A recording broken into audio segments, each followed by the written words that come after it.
Espero que todas e todos estejam bem. Vamos à primeira aula sobre alguns conceitos básicos.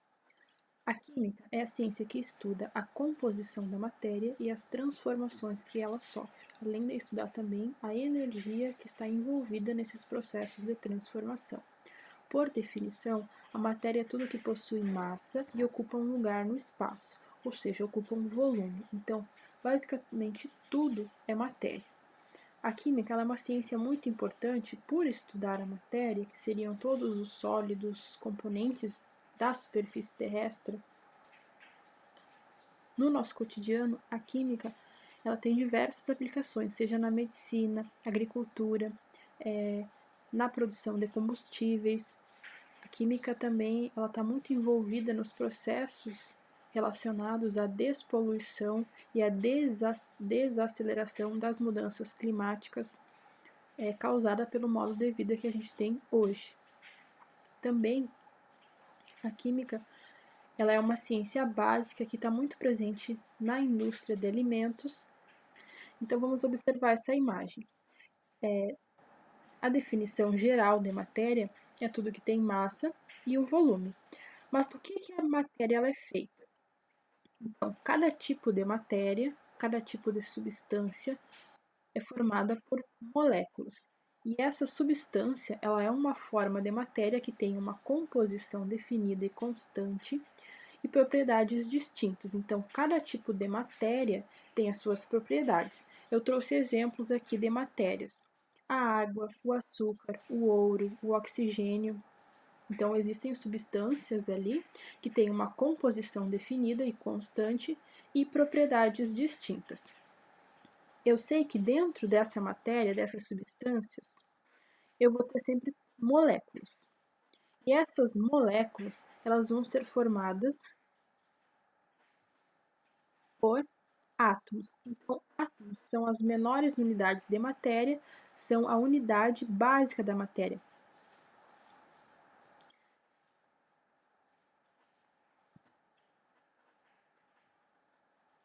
Então, as substâncias, elas diferem uma das outras pela sua composição atômica e podem ser identificadas pelo seu aspecto, cheiro, o visual, as suas propriedades, sejam elas físicas ou químicas. A maior parte da matéria ela é apresentada na forma de mistura, que é a combinação de duas ou mais substâncias. Então, eu vou ter diversas moléculas que podem fazer parte dessa matéria. Eu trouxe exemplo aqui: leite, bebida, cimento, ar. O leite é uma mistura de água, gordura, proteínas, cálcio, entre outros. O cimento é uma mistura de argila e calcário. O ar é uma mistura de gases: oxigênio, nitrogênio, argônio, dióxido de carbono. Os químicos, eles distinguem várias subcategorias de matéria baseadas na sua composição e nas suas propriedades. Então, eu trouxe um diagrama da classificação da matéria. Matéria é o que abrange tudo que tem massa e volume. Nós podemos dividir a matéria em mistura e substâncias puras. Quando eu tenho mistura, eu tenho a combinação de duas ou mais substâncias, podendo ser divididas em misturas homogêneas. A composição dessa mistura ela é a mesma em toda a sua extensão. Se eu pegar um copo d'água e colocar uma colher de sal e solubilizar esse sal, eu vou ter uma mistura homogênea, porque em toda a extensão da mistura eu não consigo diferenciar o que é água e o que é sal. Nas misturas, outra classificação são as misturas heterogêneas. A composição ela não é uniforme. Então, aqui eu trouxe o exemplo do granito, que é essa pedra aqui, essa rocha.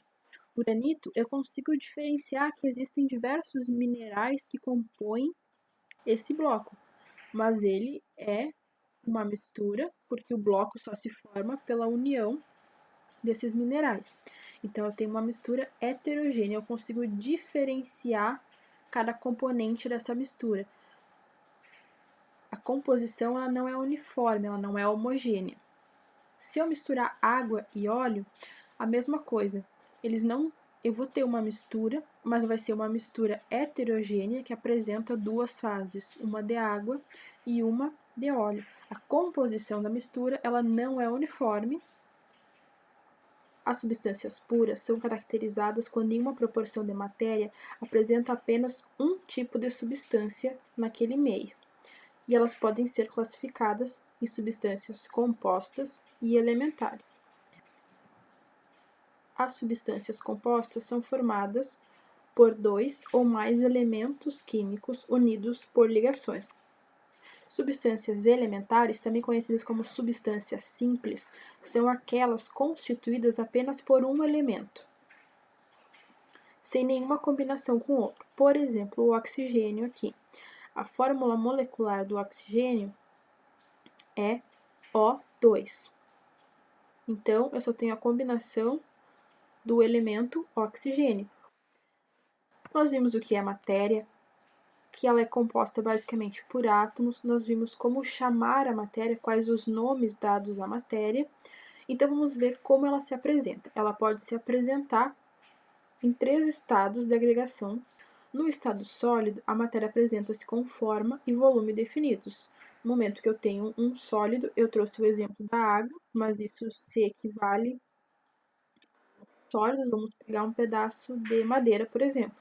Se eu não aplicar nenhuma força mecânica ou não queimar esse pedaço de madeira, ele vai ter uma forma e um volume definido.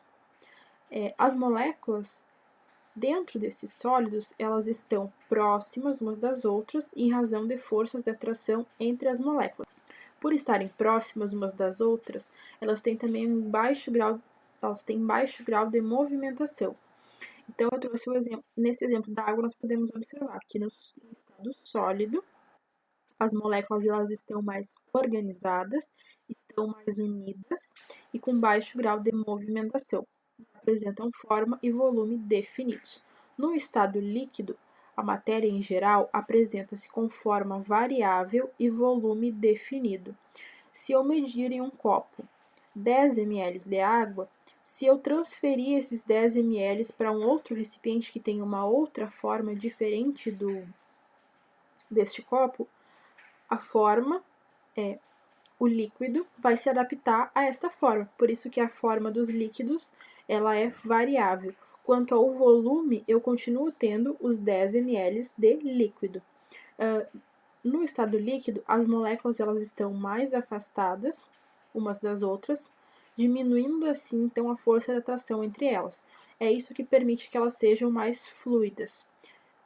E a movimentação das moléculas ela é regular nos líquidos. No estado gasoso ou estado vapor, a matéria apresenta-se com forma e volumes variáveis e as suas moléculas elas estão mais agitadas e mais distantes umas das outras. Quando eu falo forma e volume variável, está relacionado que eu posso comprimir ou expandir essa matéria no estado gasoso. Eu posso colocar ela num recipiente menor, vou estar comprimindo. No momento que eu transferir essa quantidade de gás para um recipiente maior, ele vai se expandir e vai ocupar todo o ambiente. Por isso que tem volume variável.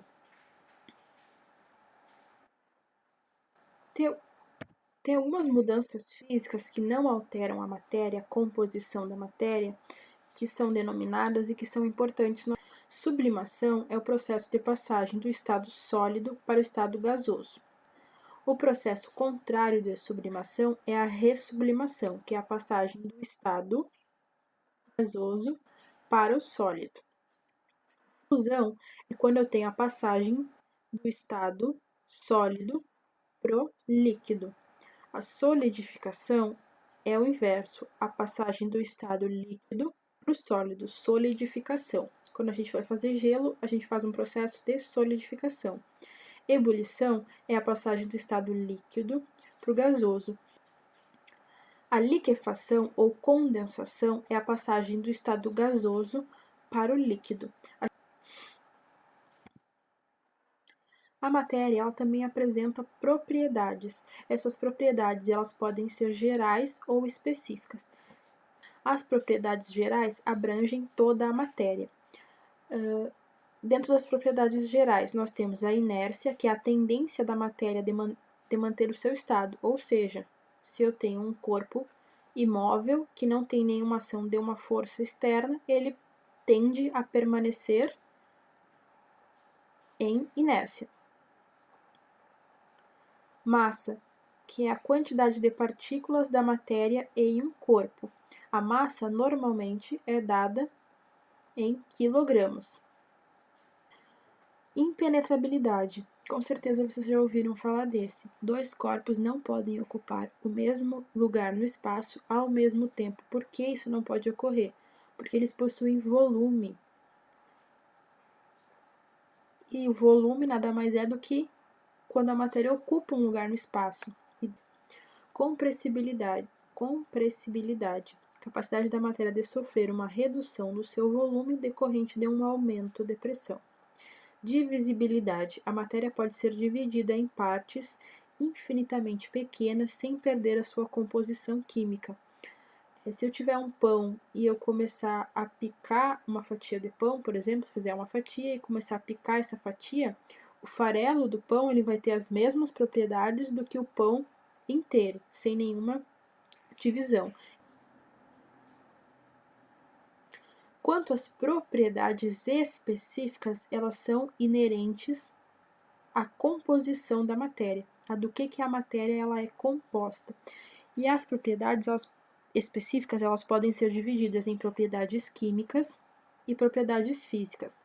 As propriedades químicas são referentes à composição química da matéria, então quais os átomos, quais os tipos de ligações que envolvem aquela matéria, como ela se comporta em relação a outros tipos de substâncias, reagentes, em função das suas características. Então, dentre as propriedades químicas, nós temos capacidade de combustão, número de massa, número atômico, radioatividade, funcionalidade. Nós vamos ver que nós podemos dividir as substâncias químicas em orgânicas e inorgânicas, capacidade oxidativa, dentre outras propriedades. Propriedades físicas são aquelas que a composição química não se altera quando a matéria é estudada, são observadas quando há ação mecânica ou de calor. Então, calor específico, condutividade, densidade, ponto de fusão, ponto de ebulição, dureza, permeabilidade, tem solubilidade também. Hoje nós não vamos ver todas as propriedades, porque no decorrer das aulas nós vamos trabalhar algumas delas. Elas estão relacionadas a outros conteúdos mais específicos também, quanto às propriedades físicas da matéria. Eu trouxe duas propriedades aqui. O ponto de fusão é a temperatura em que uma substância sofre fusão, passa do estado sólido para o líquido, através de aquecimento ou solidificação se eu estiver resfriando, abaixando a temperatura dessa substância. E o ponto de ebulição é a temperatura em que a substância sofre ebulição, se eu estiver aquecendo, aumentando a temperatura, ou condensação, se eu estiver resfriando, diminuindo a temperatura. Eu trouxe aqui alguns exemplos do ponto de fusão, do ponto de ebulição de algumas substâncias. Vejam que eles diferem dependendo qual é o elemento que compõe essa substância.